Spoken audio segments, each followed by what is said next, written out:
La dernière table, c'est la protection des accès réseau. Effectivement, on a vu qu'on avait protégé notre forteresse en termes de nomadisme.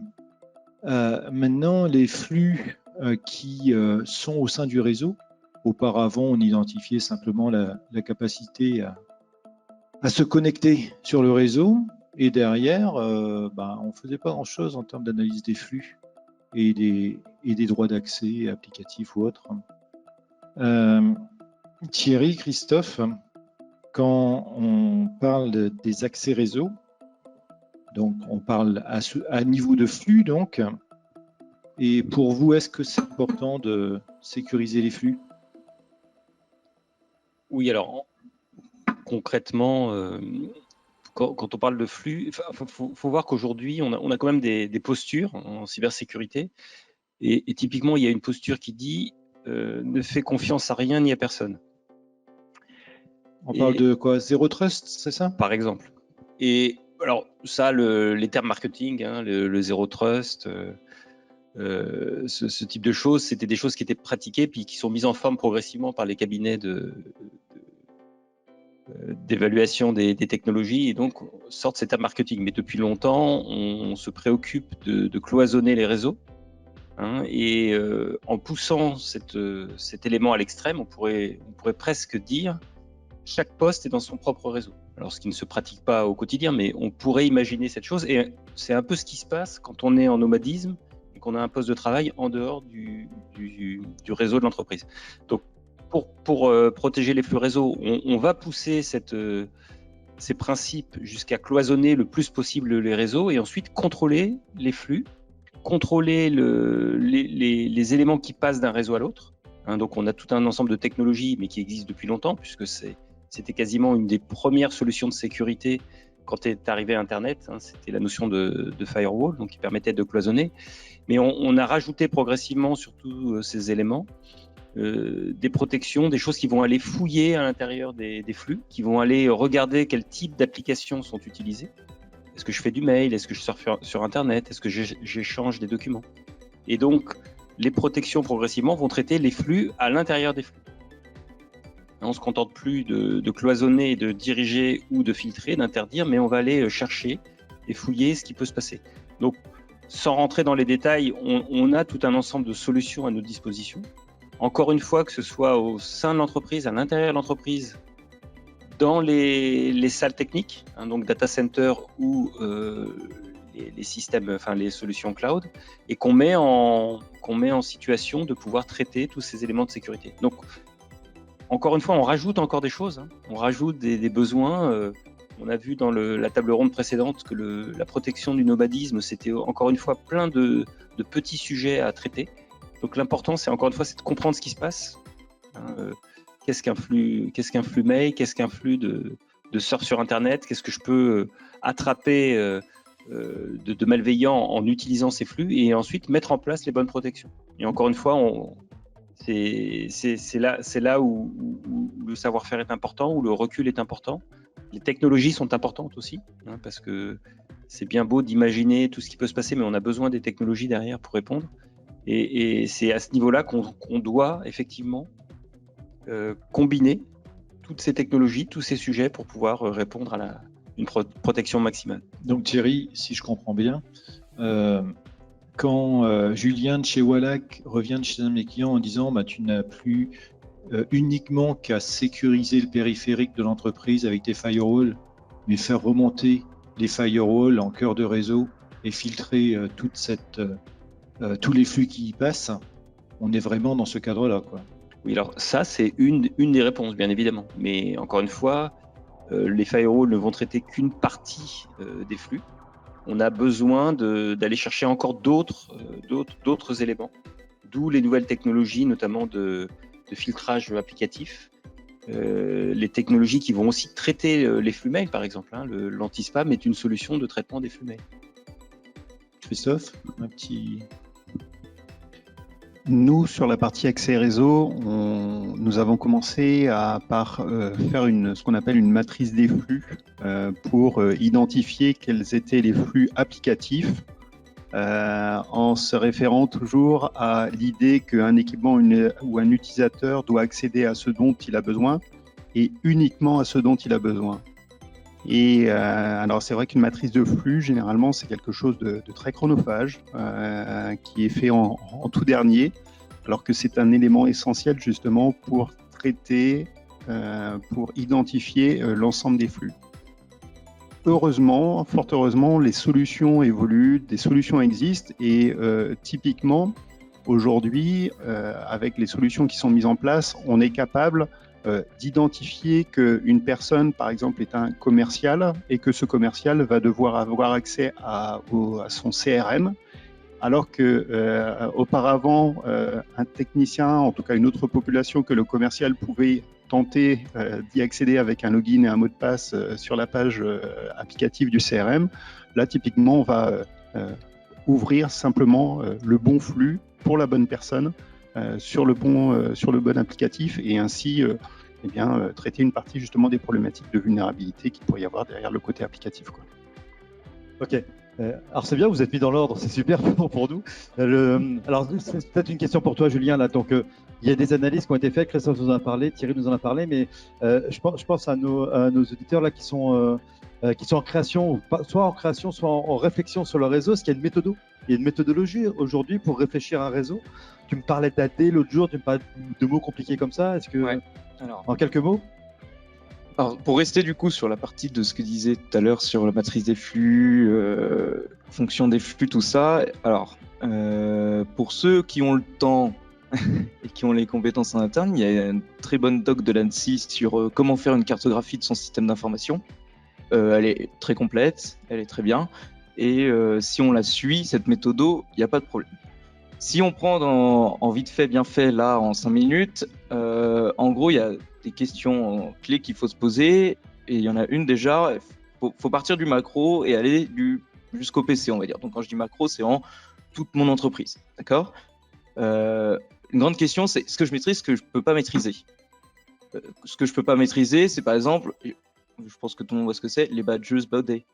Les badges que vous avez à l'entrée du portail XA, on vous les installe, ils les mettent et ils les branchent quand même sur votre système d'information. Vous ne savez pas ce qu'elles font. D'accord ? Il y a d'autres équipements avec lesquels on interagit un peu plus, mais qu'on ne maîtrise pas forcément parce que ça dépend complètement des éditeurs, c'est les imprimantes. D'accord ? Ça, c'est des équipements pareil, on ne peut pas les maîtriser, c'est dépendant, donc on les met à part. D'accord ? Déjà, il y a du coup ces deux grandes bulles, on va dire, qu'il faut créer. Les choses qu'on ne maîtrise pas, qu'on met ailleurs, on dit tant pis, c'est malveillant, et les nôtres. Il faut s'assurer que toutes ces choses qui sont malveillantes qu'on ne contrôle pas, c'est que du coup, dans la matrice des flux, ils aient interdit à tout. D'accord ? Parce que, je ne sais pas si vous avez vu, il y a par exemple l'ANSSI qui a sorti il y a quelques semaines une anecdote où c'était pirater ma maison avec ma cafetière connectée. Je ne sais pas si vous l'avez vu. En gros, l'imprimante, c'est la cafetière connectée d'un système d'information dans une entreprise, d'accord ?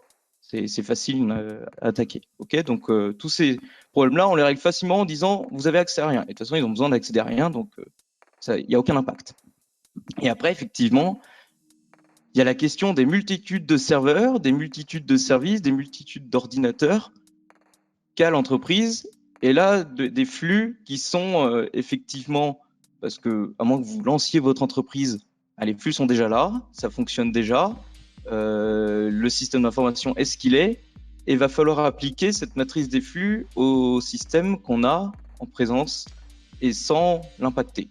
Donc effectivement, il y a, on a passé le gros mot AD. Alors je ne sais pas si l'Active Directory, c'est des gens qui connaissent, mais en gros c'est un système qui est le système que globalement les entreprises ont pour gérer leurs identités en interne.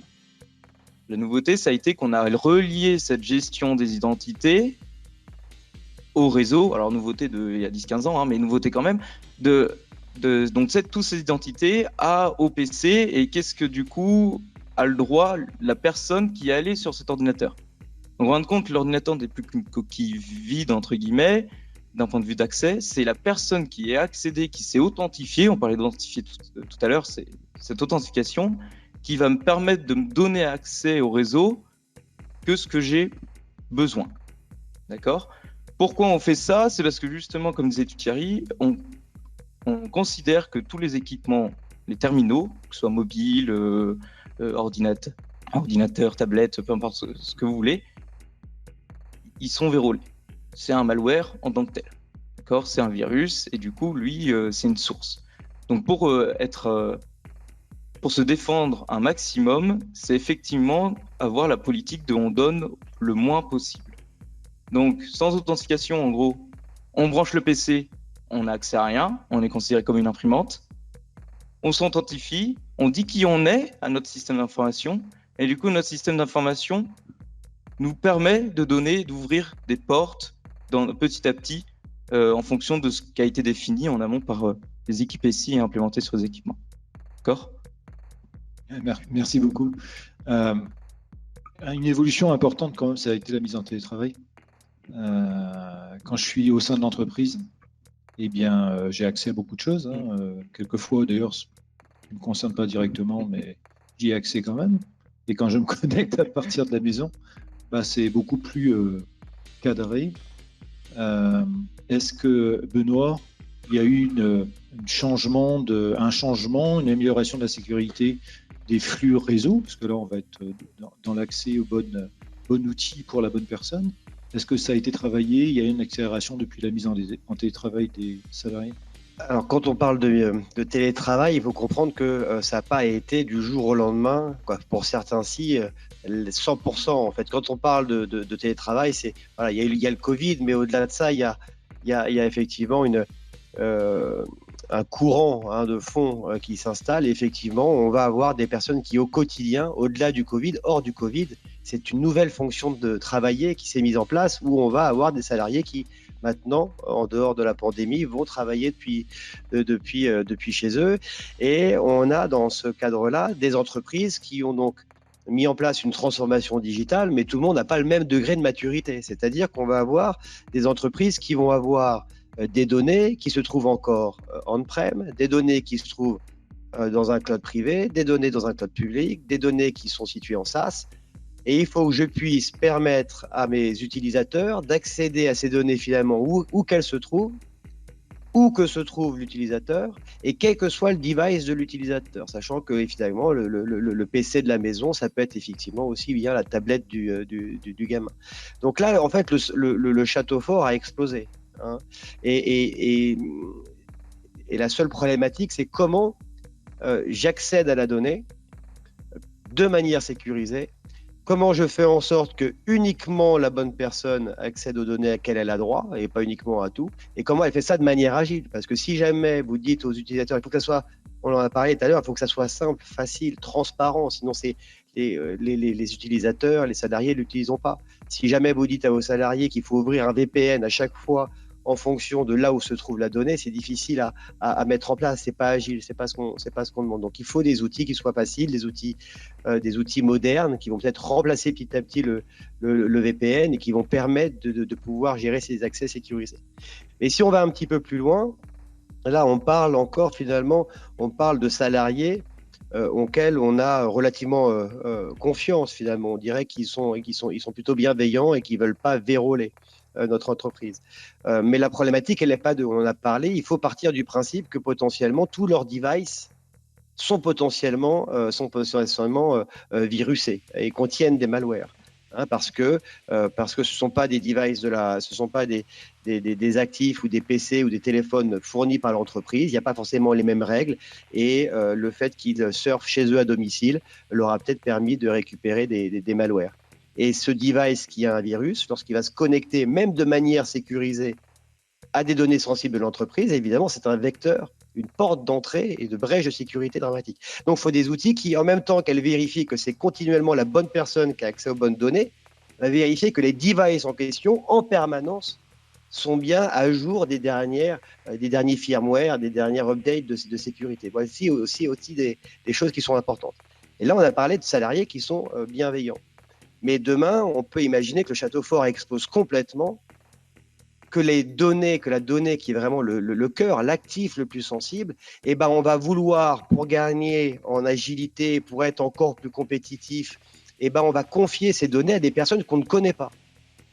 Et donc ça, c'est comment je permets finalement l'accès à des données qui sont pour moi très, très sensibles à des personnes sur lesquelles je ne connais rien. Et voilà des enjeux. Donc là, encore une fois, il va falloir des outils qui permettent de donner à des prestataires et de leur donner accès uniquement à une toute petite partie de mes données. Et d'être capable de dire, bon, écoutez, voilà, ce prestataire je vais permettre à ce device-là d'accéder à ces données-là, mais le jour où ce prestataire part, de pouvoir révoquer les accès très, très simplement, très facilement. Alors voilà un petit peu le défi, l'ensemble des défis de la sécurisation des réseaux. Et si on parle de cette sécurisation des réseaux, c'est évidemment c'est ce qui est en bout, c'est la sécurisation et l'accès aux données très sensibles de l'entreprise. Voilà un petit peu. Ok, alors donc on parle de ZT. Ouais, désolé pour les gros mots. On parle évidemment de zero trust, zero trust network access. Je pars du principe que je ne fais confiance à personne. Okay, donc ça concerne les accès de l'extérieur vers l'intérieur. Mais de l'intérieur à l'intérieur, on a commencé à en parler tout à l'heure. Julien, tu nous en parlais très rapidement tout à l'heure. On a cette problématique aujourd'hui de sécuriser le réseau. Alain donnait l'exemple, il se promène sur les sites, il a besoin d'être sécurisé. Et puis, on a aussi l'exemple de nos partenaires, Benoît en parlait, qui viennent chez nous, qui ont besoin aussi de se sécuriser. Le réseau, tu l'as dit, c'est de la fibre, enfin du cuivre et puis de la radio. Donc ça devrait être relativement simple. En revanche, ça ne l'est pas du tout. Alors, le modèle de protection, le concept de protection, la cible de protection aujourd'hui, quelle doit être elle? Tu as compris ma question? Okay. Qu'est-ce qu'elle doit être en fait réellement? Qu'est-ce qu'elle doit être et comment quoi mettre en place simplement quoi? Je pense qu'on a deux questions à se poser sur l'accès au réseau. Il y a ce que l'on voit, ce que l'on pense connaître et il y a ce que l'on ne voit pas. Parce qu'il y a eu un ensemble d'éléments qui ont été évoqués ici, que ce soit des utilisateurs, des objets. Julien a commencé l'introduction des objets connectés au travers de contacteurs de porte, au travers de badges, au travers d'écrans de réservation de salles de réunion, qui sont d'imprimantes, qui peuvent être cloisonnés dans un réseau, mais qui sont incontrôlables. Incontrôlables en termes de failles de sécurité, incontrôlables en termes de qui est réellement derrière. Et il y a aussi une notion de protection que l'on doit amener de ces objets sur le réseau. Donc, il y a une notion d'identification qui doit se faire, une empreinte numérique de cet objet qui doit se faire. Est-ce que j'autorise tel ou tel équipement à accéder à mon réseau, quelle que soit la manière dont il accède à mon réseau? Je vais retrouver, vous êtes hébergeur de données de santé côté A2Com, je vais retrouver exactement le même élément dans le monde de la santé. Un scanner, ça a accès à toutes les informations de l'entreprise médicale, de tout le CHU. Parce qu'un scanner, ça va interagir avec le médecin, avec le patient, ça va interagir avec le dossier numérique.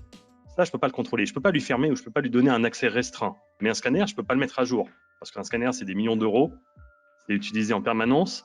Le fait de le patcher, de le mettre à jour, d'amener des correctifs, c'est risqué. Et le CHU ne le fera pas. Donc, c'est comment je vais effectivement protéger les accès à ces données, à ces ressources au réseau. Et ça, on va le faire. On va le faire d'un point de vue de l'extrémité pour justement contrôler comme le disait Benoît, qui il est, à quoi doit-il avoir accès, pendant combien de temps? Parce que donner un accès, ça ne veut pas dire qu'une fois l'usage terminé, même si je révoque ses droits, que je ne peux plus accéder à mon réseau. Donc, c'est aussi là-dessus où des équipementiers comme nous, on va travailler à cette automatisation, à cette fermeture de porte de château fort pour éviter qu'une coursive reste ouverte, pourquoi pas en cas d'inondation. Tout simplement, je vais lui terminer l'accès une fois le départ de la personne. Et je rouvrirai et j'amènerai une automatisation pour aussi aider monsieur dans cette transformation. On amènera une automatisation de ce réseau avec des ouvertures de droits d'accès en fonction d'identification de personnes, d'objets ou d'usages. Donc ça c'est la première réponse peut-être qu'on peut faire sur comment j'accède au réseau, comment je protège ce que je vois et puis il y a ce que je ne vois pas. Tu parlais tout à l'heure d'ondes radio, de Wi-Fi. Le Wi-Fi n'est pas une fin en soi dans l'entreprise. Certaines entreprises aujourd'hui ne veulent pas aller sur cette mobilité du Wi-Fi pour toutes les raisons. Mais ça, si j'ai pas d'infrastructure Wi-Fi, comment je peux contrôler que j'en ai pas? Alors, la question peut être illogique, mais c'est une vérité. C'est comment ne contrôler que je n'ai pas de borne radio, de borne Wi-Fi dans mon entreprise pirate? Comment contrôler que quelqu'un n'est pas venu, un simple salarié, mettre une box achetée dans le grand public dans son bureau parce qu'il en a marre des fils qu'il l'a connecté à son réseau? Donc ça aussi, il va falloir amener une réponse, il va falloir amener un moyen d'identifier ce type d'usage, ce type d'accès, que ce soit à la maison pour éviter de se connecter à la box du résidentiel et qu'Alain contourne les systèmes de sécurité mis en place par son DSI et son RSSI. Ça va être dans l'entreprise pour éviter justement cette prolifération ou ce contrôle de ce type d'accès. Ben voilà, ça aussi, ça peut être une manière différente d'exploiter, d'utiliser des solutions et des technologies pour sécuriser mon château fort. Ok, Guillaume, concrètement, ça, une console, c'est- on applique sur des boutons. alors c'est ce qu'on appelle nous, enfin c'est pas une technologie qui est révolutionnaire mais qui date depuis 20 ans, hein, c'est ce qu'on appelle le contrôle d'accès réseau, NAC, donc qui est une solution qui permet justement à chaque personne qui va utiliser un câble ou qui va se connecter d'identifier la machine, d'identifier éventuellement l'utilisateur derrière. Là tout à l'heure j'étais en train de regarder 2 superbes ports RJ45 qui sont ici. Je me dis, bah tiens, si je vais aller voir ce qu'il y a sur le réseau du club de Nantes, je vais me connecter, je vais voir si je récupère une adresse IP et voilà. Donc ça peut. Ah, non, j'y suis pas allé parce que c'est déontologie. C'est tes équipements, fais gaffe. Ouais, bah donc, il manque peut-être le NAC, hein, tout juste. Je vais faire juste une aparté parce que tu dis attention, c'est tes équipements. Alors c'est dommage, monsieur de l'université est parti, mais on s'amuse justement chaque année Extreme avec le EPITA, j'ai un doute. EPITA, à leur mettre une infrastructure dans les mains, on leur donne l'ensemble des informations, on leur dit bah, allez-y, faites-la tomber, cassez-la, entraînez-vous. Donc peut-être qu'un jour on montrera ce partenariat, pourquoi pas avec l'université, mais c'est exactement ça, c'est de dire aussi bah, nos solutions, il faut qu'on en soit les premiers confiants dans ces mécanismes. Donc on met à disposition justement ces environnements et jusqu'à présent ils n'ont pas réussi à la casser depuis 5 années consécutives. Soit les étudiants sont très mauvais, ils devraient aller se former chez monsieur, soit on a des choses qui aujourd'hui, des mécanismes de sécurité, tous conjointement qui tiennent la route. Ce que je voulais rajouter par rapport au NAC, c'est que tout à l'heure on parlait de crypto-locker, enfin les rançongiciels. C'est que on peut très facilement aujourd'hui avec du NAC, quand on en parle de vecteurs pour pouvoir justement diffuser ces crypto-logiciels qui passent souvent par des failles sur Samba, donc qui est un protocole qui est utilisé, on a la capacité aujourd'hui à travers le NAC de dire stop, on va arrêter juste ce service-là, d'accord? Parce que ça peut être un trafic qui ne passera pas par le firewall, tout simplement, mais ça peut être un trafic, on va dire, qui va être Est-Ouest. Enfin, aujourd'hui, on a ces communications-là. Ça veut dire que ça peut être au sein d'un même réseau. Et ben, une machine qui peut être corrompue peut aller corrompre les autres et ainsi de suite. Et donc, à travers ça, si on arrive déjà, on sait qu'à travers les antivirus traditionnels, ce genre de choses, on n'a pas toutes ces machine learning dont on parlait tout à l'heure, intelligence artificielle comparée aux EPP, EDR. Et ben, très facilement, on peut, à travers une règle, dire OK, on va désactiver ce service-là et on va déjà restreindre donc la zone d'attaque au sein de ce VLAN pour pouvoir identifier, on va dire, la machine source qui est corrompue et ainsi avancer. Et donc le NAC, il marche à la fois pour la partie filaire, mais aussi pour la partie Wi-Fi. En fait, aujourd'hui, le Wi-Fi, il faut voir juste ça comme l'extension du LAN, hein, tout simplement, parce que de toute façon, la borne, c'est pas magique, elle est connectée à un câble. Donc derrière, on peut accéder aux différentes ressources physiques du réseau. Et voilà, donc on a cette capacité, que ce soit LAN ou Wi-Fi ou LAN, de pouvoir utiliser donc, cette solution qui n'est pas une solution révolutionnaire qui vient juste de sortir du carton. Elle existe depuis longtemps, mais c'est vrai qu'elle demande rigueur, elle demande, on parlait tout à l'heure de scénario, de matrice, ça c'est des choses qui sont à mettre en place, parce que la première chose d'un axe, c'est d'abord de pouvoir identifier donc l'ensemble des ressources, on va dire physiques qui sont connectées, c'est donc ordinateur, imprimante, patcheuse ou autre, et après de se dire ok, donc ça, elle est ici. Qu'est-ce qu'elle doit être fait? Comment identifier? Sur quel réseau elle doit être? Ce genre de choses pour ensuite créer donc un écosystème qui fonctionne bien et de se dire à la fin, ok, il y a quelqu'un qui vient avec une PS5, enfin s'il en a une, il vient se connecter. Qu'est-ce qu'on en fait? Lui, on le met dans un VLAN poubelle. Ça veut dire que demain, si la personne ressort, on pourra faire remettre le port le port du réseau sur lequel on serait connecté en mode éteint. Donc comme ça, et s'il y a une autre personne qui arrive avec une autre machine, Elle arrivera éventuellement dans ce VLAN, on va dire, quarantaine, ou éventuellement dans un VLAN guest, mais au moins on récupérera des informations sur la personne qui souhaite se connecter avec au minimum donc le nom de la machine, son adresse MAC qui est l'identifiant de l'ordinateur, et puis le port sur lequel elle est connectée. Comme ça, on pourra cibler et dire mais attendez, il y a quelqu'un qui essaie de se connecter là, et d'essayer d'aller d'attraper la personne et de se dire pourquoi tu veux te connecter avec la cafetière électrique, par exemple, si elle est connectée. Eh bien, merci pour ces informations. J'ai pratiquement tout compris en fait. J'ai essayé de vulgariser. Donc, voilà, très bien. Ouais. On a une petite question d'une personne qui est à distance qui demande: y a-t-il des alternatives au portail captif pour faciliter la connexion des devices type smartphone et tablette, ce qui pourrait nécessite de simplifier la connexion des utilisateurs, notamment dans un cadre industriel? Et on n'a pas écrit à l'avance, celle-ci, c'est pas nous.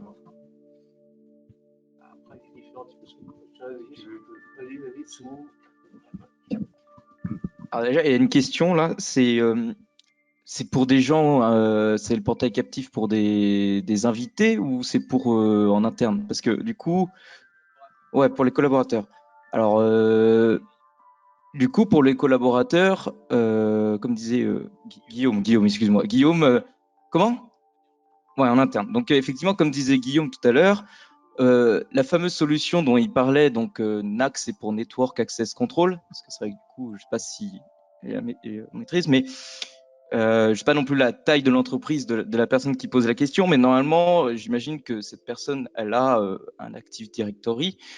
Et sur l'Active Directory, on peut installer plein de services, plein de rôles, et il y a un rôle qui s'appelle le NPS, d'accord?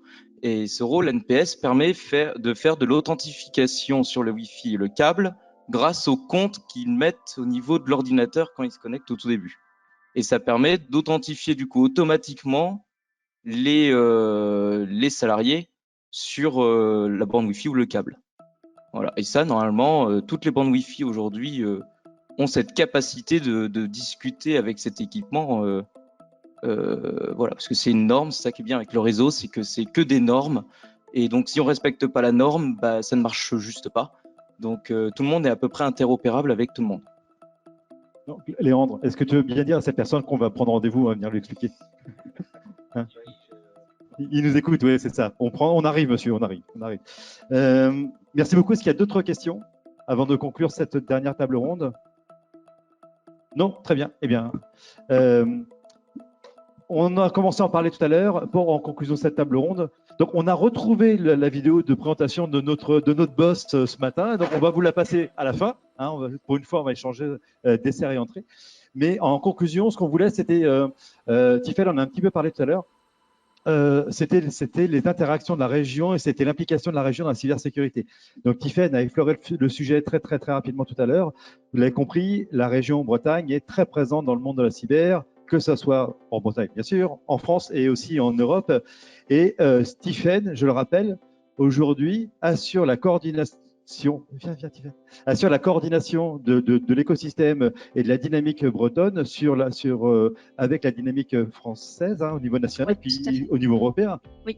Sans trêve de secret, je crois qu'on a des oreilles chez nous bretonnes qui sont en Europe aujourd'hui. Pas mal. Et puis avec les autres régions, il faut savoir, comme l'a dit Jack tout à l'heure, c'est qu'il y a une très bonne coordination État-région. Alors c'est vrai, donc entre la Bretagne et l'État, mais c'est aussi vrai entre régions. Par exemple, on travaille beaucoup avec le Grand Est, les Hauts-de-France. Il y a toute une dynamique qui s'appelle les campus cyber sur ce sujet. Peut-être je peux juste dresser un peu le panorama justement de cet écosystème. Alors, je ne sais pas si j'ai accès. D'accord. Ok. Donc oui, pour rappeler, il y a une dynamique européenne. Ce que j'ai pas dit peut-être tout à l'heure, là, vous voyez vraiment le volet européen. Alors, je vais pas détailler du tout. Hein. L'idée, c'est vraiment que vous l'ayez en tête et dire que la directive NIS, là, dont on a parlé, qui va permettre d'harmoniser le niveau des solutions et d'adresser plus largement et d'engager les démarches de cybersécurité des PME, des collectivités, c'est quelque chose qui a été voté au Parlement européen le mois dernier. lancé et chaque État membre a 20 mois pour le mettre en place. Donc la France va décliner ça dans les 20 prochains mois.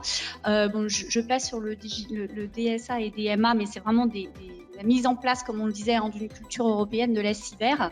Peut-être par la suite se focaliser sur le fait qu'au niveau étatique, donc au niveau national, il y a un enjeu assez fort d'une stratégie nationale. Il faut savoir que la cyber, désormais, c'est 1 milliard d'euros qui ont été alloués depuis février l'année dernière.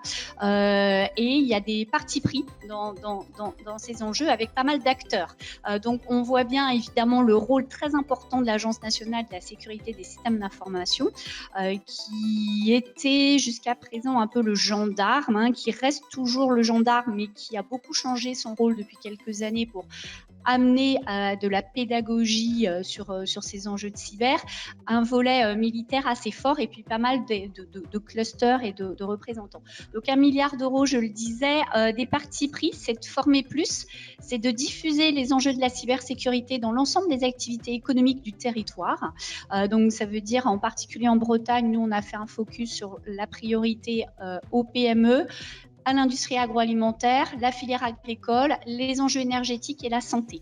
Pourquoi ? Parce que sur le territoire breton, on a beaucoup de tout ça. Donc, c'était intéressant de croiser la cyber avec ces sujets. Un enjeu aussi de former, effectivement, Jack l'évoquait, il faut savoir qu'en Bretagne, on forme 3500 étudiants en cyber. Ça paraît beaucoup. C'est vrai qu'on a énormément d'établissements de formation sur le territoire. C'est pas du tout assez. L'enjeu en France, c'est de doubler le nombre d'emplois dans la filière cyber, donc il va falloir aussi accompagner par la formation. Et la tendance que l'on retrouve de plus en plus, c'est de former ce qu'on disait des bac+2, bac+3. C'est vraiment le rôle de technicien et ça c'est intéressant quand on est une PME, on n'a pas besoin d'embaucher un bac+5, bac+8. En revanche, avoir quelqu'un en interne qui va être capable d'interagir avec votre prestataire, ça c'est important et c'est du niveau d'un technicien.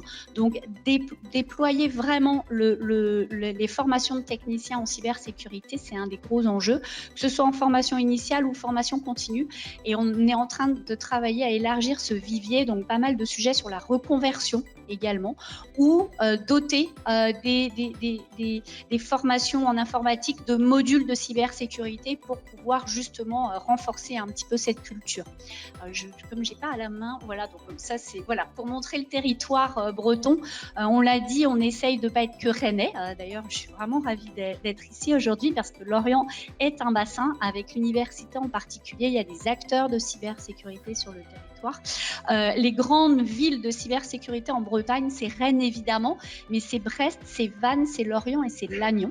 Et il se trouve qu'elles travaillent intelligemment pour avoir des complémentarités entre elles.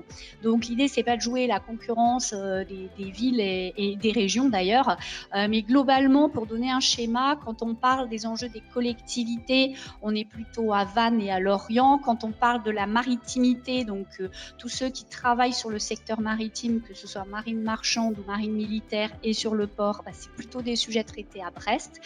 Tout ce qui est telco et réseau, sécurité des infrastructures réseau télécom, c'est Lannion. Et puis à Rennes, on a ce barycentre qui est très militaire, où il y a la présence des acteurs étatiques. Donc voilà, ça vous donne un petit peu l'idée. Ça vous montre aussi la diversité des acteurs. C'est une filière qui est assez dense. Alors, elle est petite, c'est pas une grande filière, la filière industrielle française. C'est 900 acteurs à peu près. En Bretagne, c'est 160. Sur le territoire breton. C'est déjà une belle représentation. On est une région assez riche en cyber.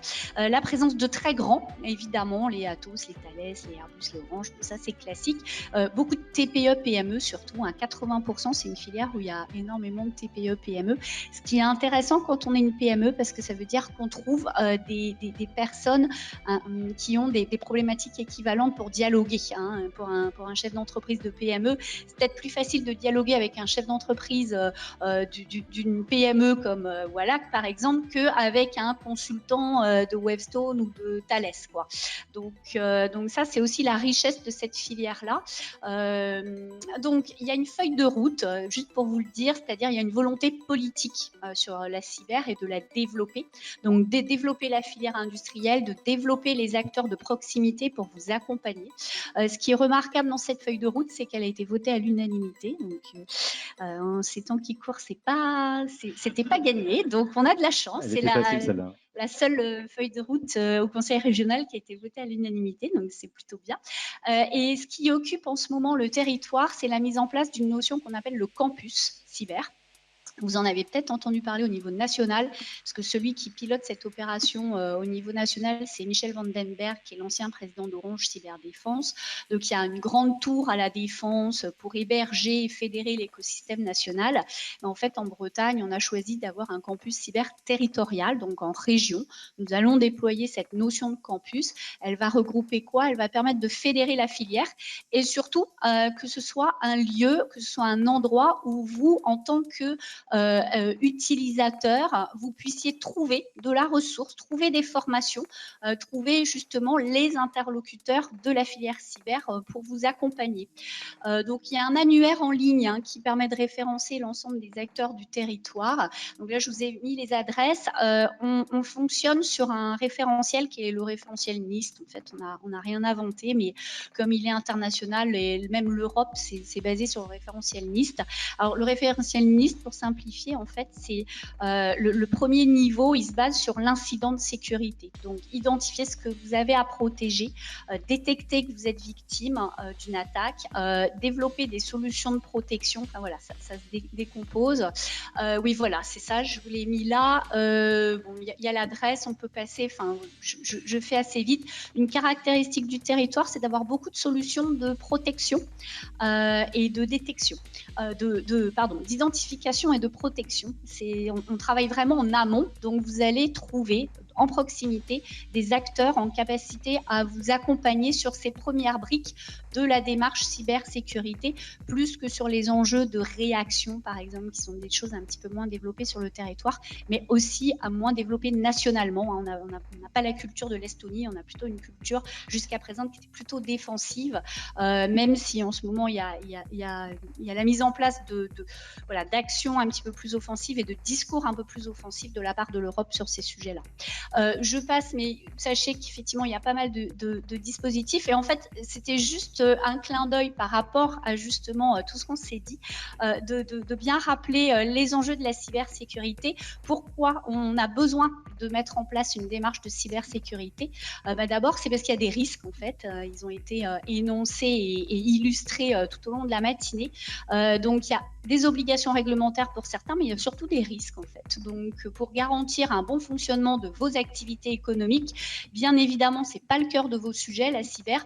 En revanche, c'est comme la qualité, ça fait partie du socle, ça fait partie d'une démarche à mettre en place. Et puis, je sais plus ce que j'ai mis derrière, mais globalement, rappelez aussi, on a beaucoup parlé de solutions techniques. Vraiment, gardez en tête, les solutions techniques, c'est bien, mais ça ne fait pas tout dans la cybersécurité. L'enjeu vraiment humain de former et de sensibiliser, il est absolument fondamental quand on réfléchit à une démarche cybersécurité. Donc, c'était peut-être un peu le mot de conclusion, et puis de dire qu'effectivement, il y a toutes les compétences sur le territoire pour vous accompagner. Voilà. Mais en tout cas, merci beaucoup à Decom Folia Team, qui est un des acteurs du territoire, justement, et qui fait ce rôle d'intégrateur et de passerelle entre l'expertise technique et les besoins des utilisateurs. Noël, je te passe la parole. Merci beaucoup, Tiffaine. Merci beaucoup. Merci à tous. Moi, je vous donne de mon côté rendez-vous à la 4e manifestation CyberCap qui aura lieu dans un an ou avant, parce que je crois qu'on envisage de le réaliser aussi dans d'autres régions. Voilà, c'est possible. Et merci au FCL qui nous a reçus dans ce bel amphithéâtre. Merci à tous, je ne vais pas vous reciter tous, vous êtes de la famille.